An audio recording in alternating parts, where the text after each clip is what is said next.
Welcome to the latest podcast on how to save the deposit to buy property sooner.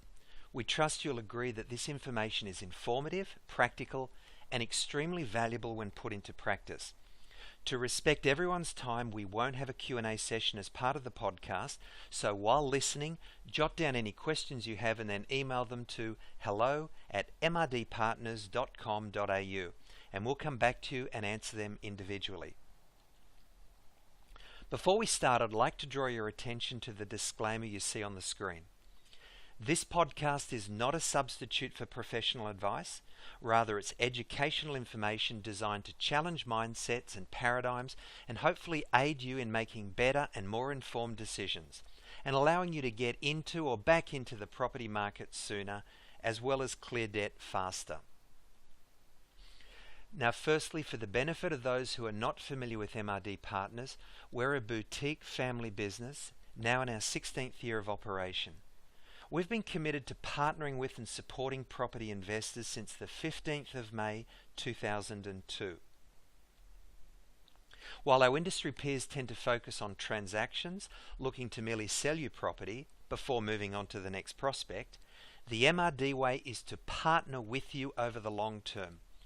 We want to help you get clear about your goals, creatively strategize with you so you can achieve those goals over time, and give you financial choices that most people will sadly never enjoy.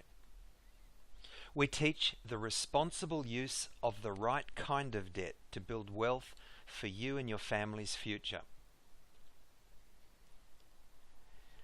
So, how to save your property deposit sooner. In this podcast, you'll learn what the current perceptions are. Do you see yourself in them? 4 ways to save for your deposit sooner and faster. 5 ways to shrink the deposit you require, and 2 ways to make it easier for us to get your lender to say yes to giving you the finance you need. We'll look at real life case studies. A wise man once told me many years ago that piggybacking others to success was key. We'll also look at the biggest investing mistakes and what was my biggest one, personally. Now, who's this podcast for? Really, it's for anyone feeling locked out of the property market, or those wanting to speed things up and enter the market 1, 2, 3, or maybe even 4 years sooner. And definitely, this podcast is for the mentally flexible, people willing to look past their current knowledge about building wealth with property. How important is home ownership? I'm going to refer to the CoreLogic Perception of Housing Affordability Report of 2017. This report is a 2017 in-depth study of people's feelings, concerns, and positivity. Across Australian states and territories, excluding the Northern Territory, the importance of buying a home among those currently renting or living with parents is overwhelming. Now, I say excluding Northern Territory only because it wasn't used in the research figures that we're going by. Now, Queenslanders and New South Welshmen were the most adamant. A whopping 91% of them said it was important. In Western Australia, 87% said home ownership was important. Victoria came in very closely to WA, where 86% cited it was important. Surprisingly, however, residents in Tasmania and the ACT rated home ownership as least important, or a much lower priority to them, with the results coming in at just 17 and 16% respectively. Overall, nationally, 89% of current non-homeowners said that they felt it was important to own your own home. So clearly, Australians' love affair with property continues to thrive, and I'm guessing because you're listening, it does for you too. It's no secret that housing affordability has tightened over the past 15 years, and this trend is likely to continue. Since 1961, property values have risen nationwide on average by 3% per annum above the annual inflation rate. That is whatever it was at the time. Now, right now, with inflation sitting under 2% and likely to be just 1.75% for the year, property price growth is not, and we expect will not, be as significant as it was in times past, where inflation was significantly higher. Nevertheless, this affordability gap is likely to continue to widen. Today, the cost of buying a property takes 7.2 times the annual income of a typical household. This is up from 4.2 times typical household incomes just 15 years ago. It now takes 1.5 years of total household income to save for a 20% deposit. Compare this with 15 years ago when it was just 0.8 of a year. And of course, it's not just about the initial purchase, it's being able to service the property loan that's also crucial. Servicing a typical loan with 80% borrowings back in 2001 required 25% of the average household income, whereas today almost 40% is required. Supply and demand drives all markets, and this widening deposit gap is a financial barrier for both property market newcomers and those looking to re-enter the market to buy again. While the factors behind this are complex, higher immigration numbers, particularly in Sydney and Melbourne, are contributing significantly. Because the dream of home ownership is still so alive in this country, Australians are adjusting how they live and making more sacrifices, such as living at home with mum and dad longer, to enable them to save for the deposit to eventually get into their own home. Overall, 87% of non-homeowners are worried that they will not be able to afford to buy. That's incredible. It's just 2% less than the number of non-homeowners who said that home ownership was a priority. So are you one of that 87%? If you are, don't despair. You're in the right place at the right time. Now, personally, I consistently speak with all manner of people around the country, people just like you. Together we strategize and explore all options available to them. And I love it when I see hope and confidence replace doubt and fear in someone's eyes as a result of them having a workable plan. In most instances, people just like you, are actually able to enter the property market 1 to 4 years sooner they're able to enter the property market 1 to 4 years sooner than what they thought possible if they follow some simple but very doable steps. But I'll come back and talk more on that in a little bit. Data from the Australian Bureau of Statistics, we'll call it the ABS as they're known, show that the average weekly income in Australia is $1,608 and, to be precise, 40 cents. Now, earlier I mentioned how concerned and worried Australians are about being able to afford property. So let's now look at some statistics to paint a realistic picture for you. Again, ABS data reveals the average price of residential dwellings in Australia is $679,100, and that requires $136,000 if we're talking about a 20% deposit. So question, how many years would it take you to save $136,000?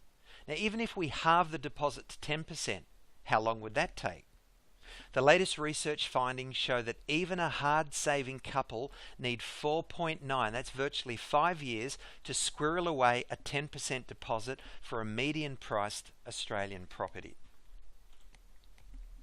Now, there's a perception out there, pushed by left-leaning politicians and further fueled by the media, that the housing affordability crisis, in part, is a result of greedy rich property investors buying up all the property. Now, firstly, to say there is a crisis around housing affordability is something of a stretch. I've debunked this one-size-fits-all attitude previously. But today, let's actually profile what the typical property investor looks like. They are on average 42 years old. 72% are married, and fewer than 2/3 of investors get finance with a co-borrower. Only 1/3 of investors are female. According to the data, residential investors have an average net monthly income of, wait for it, $8,600 or $103,200 a year. But if we now exclude the top 100 investors with a net monthly income well over $100,000, the average net monthly income becomes $6,617, or literally just $79,404 per annum. Now, I want to distill this information to you. When the media, including print, TV, Facebook, and other online sources, next tells you that high-flying, high-income earners are killing it in real estate, just know that they're very wrong. The typical real estate investor is a bit over 40 years of age and earns approximately $80,000 a year. Now, I'm sharing this to counteract the misinformation that we're constantly fed. Information that distorts average Joe's perception of what an investor looks like. A typical property investor is not too different to average Joe, to you. But if you believe differently, the idea that you too could become an investor will arouse emotions such as fear and disbelief and stop you from breaking free and making something of yourself financially. But if you know that average Joe can become a property investor, then you're well and truly on track to knowing that you can be one too. Property investing is accessible to smart, flexible people who have a measure of self-discipline. So why am I qualified to be talking to you on this topic? So here's a little bit about me. I'm a married man, married for almost 31 years with 4 adult children and 2 gorgeous grandkids. I've always been a great believer that people must do something about their financial security, take responsibility for themselves. That is something more than merely going to work each day in a job or a business. I believe it's essential to invest if we're going to have any quality of life long term. Residential property is my absolute bias or preference because of the safety and certainty it offers when done right. Teaching people about the responsible use of the right kind of debt, yes, to respect debt but not to fear it, is foundational for those who want to build long-term wealth for their family's future. That is why I founded MRD Partners over just almost 16 years ago. I love bringing sound education and real wealth to people's lives, something I do every day. Of course, I've got skin in the game, meaning Katrina, my wife, and I are investors with our own property portfolio. And we recently had the pleasure of helping our son and his new wife buy their first property. And we're super keen for our other kids to get on the property ladder as well. Over the course of the last 15 plus years, I've helped strategize, coach thousands of people figure out how they can make their property ownership dreams come true. On countless numbers of occasions, MRD clients have successfully entered the property market 1, 2, and 3 years, even 4 years earlier in some cases, than what they thought was possible. Remember the statistics I gave you at the start of the podcast. The research shows that it takes a couple 4.9 years to save for a deposit. But that's saving the vanilla way. There's another way, and you'll be surprised at how easy and how many of these strategies will apply to you and get you in the game much earlier than 4.9 years. Okay, so let's get into the content of the podcast. This podcast is actually a shortened version of the exact same information that I workshop with clients when they come and see me for the first time. Typically, they are people who have some savings but are yet to learn those strategies that will speed up the time it takes to get their deposit together. We don't know what we don't know, and I bet there are creative strategies outside your current worldview that, if pointed out and implemented, could make a significant difference. When I sit down with clients, either face-to-face or via a web meeting, we explore these strategies looking for those that will add value to an individual or couple's particular circumstances. Here's a few ideas. Number 1, buying through a self-managed superannuation fund. A lot of people ignore their superannuation, but it's your money, so you should get interested in it and get interested in how it's performing for you. Turning your super balance into an SMSF and then buying property in that SMSF is one way that you can create an instant deposit. Now, when I say instant, I mean it takes anywhere from a few weeks to a few months to have an SMSF set up. The greater your super balance to start with, the more options there are for you. However, you may be eligible to get into property with your super if you have a $90,000 combined balance and a little extra to cover the setup costs. SMSFs need to have the ability to fund ongoing obligations, obviously, including auditing, accounting, and compliance, and of course, an ability to service any borrowings. These costs are normally more than covered by the rental income and ongoing compulsory super contributions. Number 2, set up a joint venture SMSF. That's what if you don't have a $90,000 balance in your super? I get that buying property with a life partner is the traditional way of pooling resources and investing, but what if that's not an option? Or what if you're single? Many smart investors find like-minded would-be investors from their network of associates and pool their resources together. They set up an agreement through a lawyer so that everybody is protected. Why? So they can get to their end result faster. Doing it alone and waiting for years for your deposit to build instead of partnering up and getting into the game now could be one of your biggest mistakes. Legislation allows for up to 4 members in a SMSF. Those members could then pool, for example, their $25,000 individual super balances and get into the property market many, many years earlier than they could have individually. Exactly how this works and what your obligations are and the pros and cons of doing so, etc., are things I'm happy to speak privately with you about. Now, legally, I'm not allowed to advise you to set up SMSF or tell you what investment strategy you should follow, but I have access to various licensed industry professionals that can give such advice. Number 3, using super to save for the deposit you require to buy a home. It's called the First Home Super Saver Scheme. In May 2017, the federal budget introduced the First Home Super Saver Scheme. The scheme aims at assisting first home buyers to save a deposit for a home to live in. The details of the First Home Super Saver Scheme are: from 1 July 2017, individuals can make a voluntary contribution of up to $15,000 per annum and a total of $30,000 per annum. That goes into their super account, and it's designed for a deposit to purchase their first home.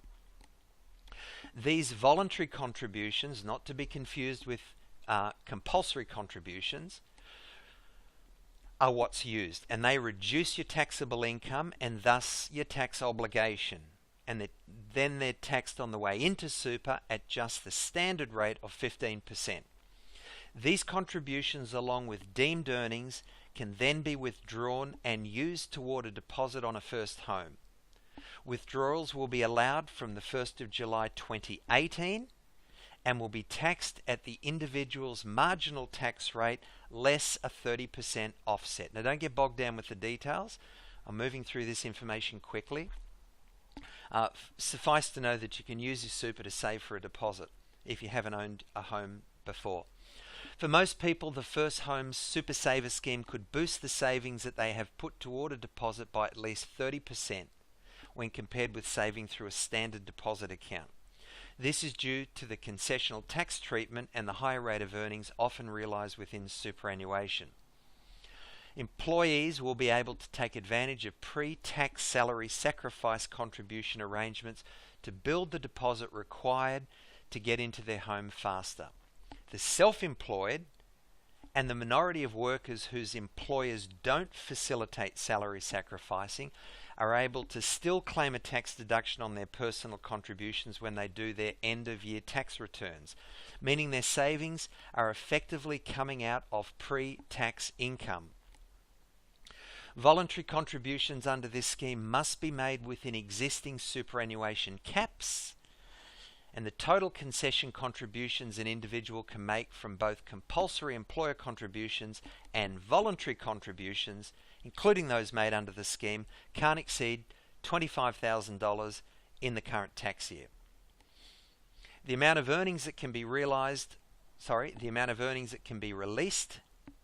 will be calculated using a deemed rate of return based on the 90-day bank bill rates plus 3 percentage points as per the shortfall interest charge. You don't need to remember that. The First Home Super Saver Scheme will be administered by the ATO, which will determine the amount of contributions that can be released and instruct superannuation funds to make these payments accordingly. Does that sound like a lot of gibberish to you? Don't worry. Here's how it looks in a case study. Michelle earns $60,000 a year and wants to buy her first home. Using salary sacrifice, she annually directs $10,000 of pre-tax income into her super, increasing her balance by $8,500 after the contributions have been taxed. After 3 years, she's able to withdraw $27,380 of contributions and deemed earnings. Her withdrawal is taxed at her marginal rate, including the Medicare levy, less a 30% offset. After paying $1,620 of withdrawal tax, she has $25,760 that she can use for her deposit.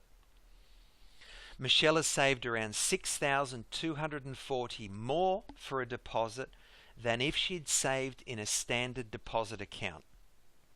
Michelle's partner, Nick, great name by the way, has the same income and also salary sacrifices $10,000 annually into his super. So over the same period, together they save $51,520 that they can put toward a deposit. That's almost $12,500 more than if they'd saved with after-tax dollars in a standard account. Number 3, get a financial gift from friends and family. Now, depending on the location of where you buy, this gift can be repaid in under 3 years or be used to recycle and buy another property. And I'll show you exactly how this works by telling you what some of my clients have done. Case study number 2. Let's introduce Brett and Brianna. They're 27 and 25 years of age respectively. They're both school teachers living in Tamworth, which, for the benefit of those who don't know, is in regional New South Wales. Their goals or objectives were to responsibly borrow what they could as they could. In other words, to move quickly but responsibly. To build a property portfolio that will allow them to retire from teaching by the time they're 50. Now, they're happy to continue to rent vest. Talk about that in a sec. For now, while they focus on adding to their investment portfolio. Now, they've got 2 properties so far, one in Brisbane and one on the Sunshine Coast. Their goal is to secure property number 3 before Brianna turns 30, which is when they plan to start to slow down investing temporarily so they can begin a family. The price of their properties. Number 1 was bought in January 2015 in Brisbane for $452,500. It's now worth $468, so I'm going to go with that figure. And number 2 on the Sunshine Coast, $415,650, which was only bought a few months ago, so we're going to stick with that figure too. Rents were $460, yielding 5.1%, and $430 respectively, with a yield of 5.38%. Now, I'm using Matusik Property Insights here, and Matusik predicts that the growth of the Brisbane market will be 7% over the 3 years to 2020. That's 18, 19 and 20. And in this case, Brett and Brianna, based on a 7% growth rate, will have made $61,855 in new equity.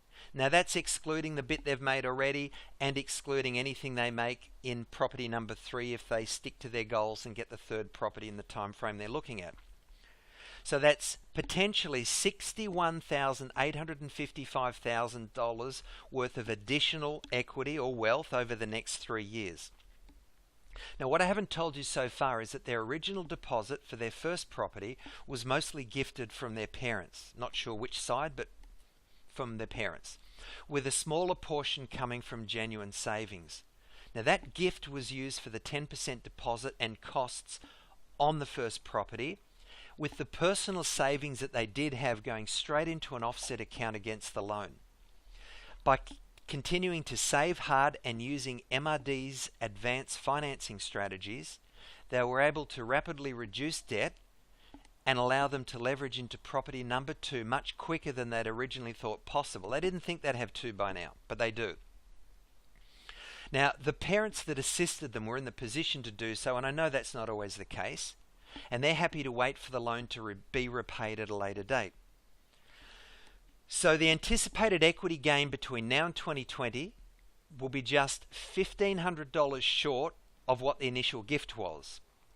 Their goal is to repay that gift by this time 3 years' time, which will involve refinancing their properties to pull out that equity.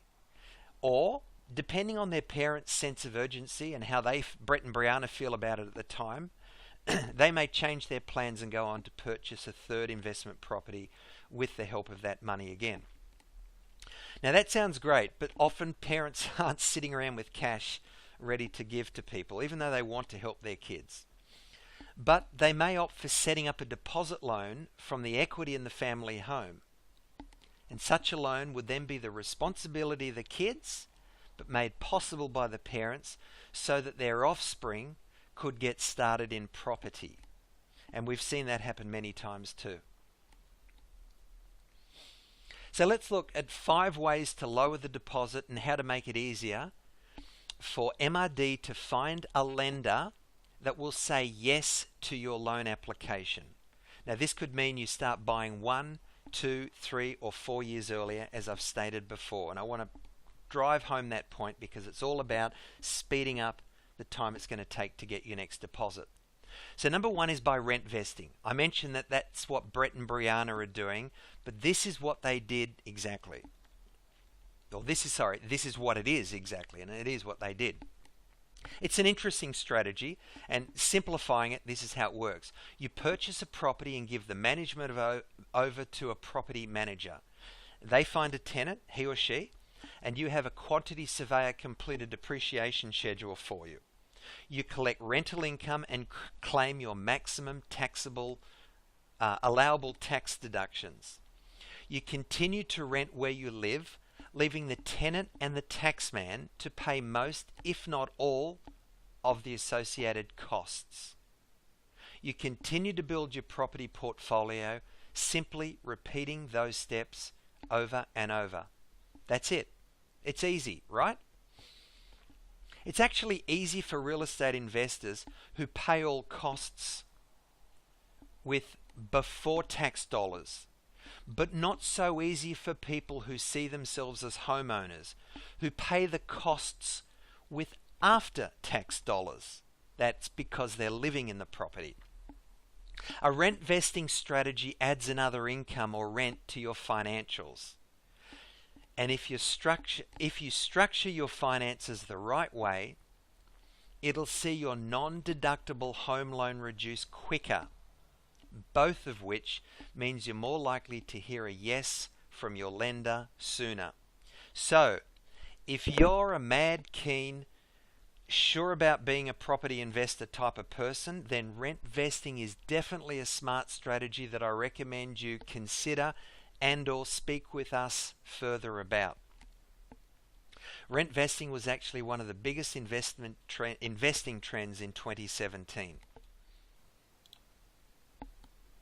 Number 2, by buying a duplex or a dual occupancy property. Similarly to choosing a strategy like rent vesting, carefully choosing what you buy is another way of making it easier for us to secure a great big yes on your behalf from the lender. A duplex is 2 separate houses on separate titles, and they're like doing a small development without the risk or any of the work involved, offering you as an investor the chance to create equity even before there's any market growth. And by having all of the costs required to do the individual titling of each side built into the contract, the bill contract, you end up with 2 properties for the price of 1. And typically, here are the highlights or benefits of doing so. There's about $100,000 worth of instant equity uplift before any market growth because of the separate titles. And, of course, positive cash flow from day one. And wise investors will often buy a pair of duplexes as a rent vestor. That is, they would rent out both properties and simply pay rent themselves to live where they prefer to be. And doing this allows them to increase their net income via the 2 lots of rental income, and of course by claiming all of the available depreciation across both the pair of duplexes. They have their accountant prepare a tax variation withholding form, which is sent to the ATO, who in turn instruct their employer to reduce the tax taken from their pay and leave them more take-home money in their pocket. Alternatively, of course, you can claim this back at the end of the financial year as a single lump sum amount. Now, a dual occupancy property is two separate dwellings but on a single title. And while this kind of deal may not offer the red-hot instant equity that a duplex gives because you can have the separate titles, typically a dual occupancy property offers excellent positive cash flow from day one. So again, a super smart investor would buy a dual occupancy property as a rentvestor and have their accountant prepare the tax variation form, as in the example of the pair of duplexes. Number 3, set up a joint venture and buy with a partner. Let's give up the idea that you need to do it alone. Give up the idea that you need to buy property with a life partner, a wife, a husband, a boyfriend, or whatever. Give up ideas, notions, rules, and templates that you have in your head based on what your auntie does, what your parents did, and what your grandparents did. Unless, of course, your family are property moguls and own dozens and dozens of properties. But I already know that you didn't get this kind of education, because if you did, you'd already be a highly successful investor and not listening to this podcast. So set up a joint venture with a like-minded associate and use an agreement set out by a lawyer. Make sure both of you get income protection. That is, protect yourself against the loss of income, and have your JV partner do the same. Be strategic with how you finance a joint venture property, as most lenders will want to make each party responsible for the whole loan. MRD can assist with doing this correctly. And have all the discussions you might have before you become partners. What if one of you wants to sell? There shouldn't be any pressure for the remaining partner to have to buy out the other person's share. How, when will you renovate? How, when will you do property management? How, when will you handle repairs? And how and when will you sell or refinance, etc.? All those things can be decided up front so that there's no ambiguity. Number 4, get the first homeowners grant. Now this is a no-brainer and pretty much everyone's heard of it. Currently in Queensland, the first homeowners grant is $20,000 until December 2017. It's $10,000 in New South Wales, and I think that's because people in New South Wales don't need as much help getting into property, especially if you're in Sydney. Conditions apply to the amounts and they vary from state to state. You can either search the internet or find out your eligibility, or speak with us at the time you're ready to consider a purchase. When arranging your finance, MRD will factor in this amount into the overall figures and determine what, if any, deposit is required from you. Number 5, get the stamp duty rebate. This is a little more complicated than the first homeowners grant. However, again, the conditions vary between jurisdictions. This applies when you are either buying land or an existing dwelling up to the value of $550,000. A first home buyer in Queensland will save almost $30,000 between the first homeowners grant and the stamp duty concession together on the purchase of their new property. Amounts and conditions will vary from states and territories, so again, check online or with us ahead of time to ensure you maximize what's available to you. Now let's look at 2 ways to make it easier for the banks to say yes to you. Number 1, the type of dwelling you apply a loan for is going to make all the difference to banks. Now I've already touched on this earlier, but here it is again. Duplexes and dual occupancy that you rent out is going to make it incredibly easy for the banks to say yes to your application in most cases. I mean, there's always instances where someone may say no, but it's the cash flow that's working for you. You've got 2 incomes in the case of a dual occupancy property with just one lot of council rates. This means that you'd need to be renting out both dwellings, of course, not living in one and renting out the other. Number 2 is genuine savings. This is a great way to get the banks to say yes. Knowing the rules of any game allows you to pre-position yourself to be a winner. When it comes to employment, understand that your online footprint will influence how a prospective employer views your suitability as a candidate. And with lenders, they love to see what you call a history of genuine savings. So, Aside from how it will aid you when we make a lending application on your behalf, it's also a great discipline for you to follow. Genuine savings. 3 lessons that you can apply right now and start building your wealth. Number 1, live below your means. Don't spend more than you earn. Number 2, become a lucky person. They say the harder you work, the luckier you become. They also say when the student is ready, the teacher appears. Oh, and by the way, when opportunity does come knocking, because it does, don't complain about the noise and send whoever is there away. Some people say they've never had an opportunity. I beg to differ. I think it's just that they weren't tuned in to recognize the opportunities that have been presented. And number 3, avoid all horrible debt. It's important that you know the 3 types of debt. There's horrible debt, there's tolerable debt, and there's productive debt. If you haven't got a copy of my book, let us know and we'll send you one. You can also download it from the rotating banner on my homepage, mrdpartners.com.au.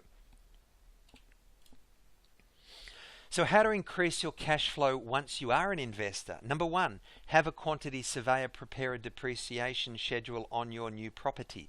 Again, what you buy is critical to the bottom line cash flow outcome. And increased cash flow means faster and compounding debt reduction if your finances are structured the right way. We strongly stress to our clients that they purchase new properties so as to maximize their tax deductions or minimize their tax obligation. Number 2, attract a wider range of better tenants prepared to pay a higher rent. And number 3, avoid your rental income being spent maintaining your property. To sum up, this is how it looks. Purchase a well-located new property that fits with your personalized investment strategy like a hand into a glove. Arrange for a quantity surveyor, not your accountant, to determine the amount that you're able to depreciate. That is what you can claim as a tax deduction. It'll only cost you between $300 and $800, and that's also tax deductible. 3, give your depreciation schedule to your accountant and seek his or her help to complete what's called a tax withholding variation form.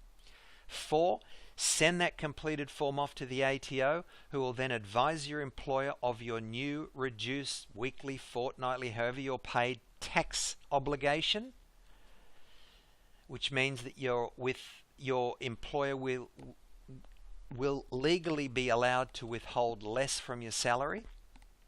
But number 5, and this is incredibly important, quarantine that additional amount you get in your pay packet. That is what you've saved in tax, and set it aside for your property expenses and for reducing debt, starting with your non-deductible debt. Do not take that money and simply increase what you spend on lifestyle. Big mistake. Number 2, ensure your finances are structured in such a way as to fast track the elimination of all debt. First of all, get rid of horrible debt, consumer debt. Secondly, get rid of tolerable debt. That's the debt on your home. And thirdly, once you've got rid of the first 2, start to pay down good debt. I call it productive debt. And again, you can read more about those in my book. Here's a tip. Don't wait until tax time to get back your tax refund unless you lack the discipline to quarantine it for the correct use, as I mentioned just before, because it could be working for you for the entire year. I consistently teach that it is the responsible use of the right kind of debt that leads to great wealth. Well, equally, it's the responsible use of all available cash flow that will work toward eliminating your debt, leaving an investor debt-free and able to live off the most inflation-proof type of income available, that is outside a politician's pension, and that's rental income. Why? Because rental income follows inflation. Prices go up, so do rents. So ponder this. According to the Australian Tax Office, 52% of property investors do not claim all of their available deductions. Is that you? That's leaving their money, your money, on the table, working for the government rather than working for you. Now, my biggest mistake, and please don't do this, when I was younger, without the expenses that come with starting a family, investing wasn't on my radar. Then at 30, married with 2 children and living in the home we'd built, I began to realize the importance of investing for my future, but told myself I couldn't afford it. I reasoned one mortgage was difficult enough and there was no way a bank would give me another one. I didn't believe it was affordable. At the age of 37, I began working in the property industry. And after doing this for a few years, and now with 4 kids at private school, I continued to assume that we didn't qualify to buy investment property. I even was asked to speak at numerous events where I shared my property development expertise, which is the area of property that I was involved in at that time. At each of these events, the main speaker would tell the audience that their first step was to have their borrowing capacity assessed.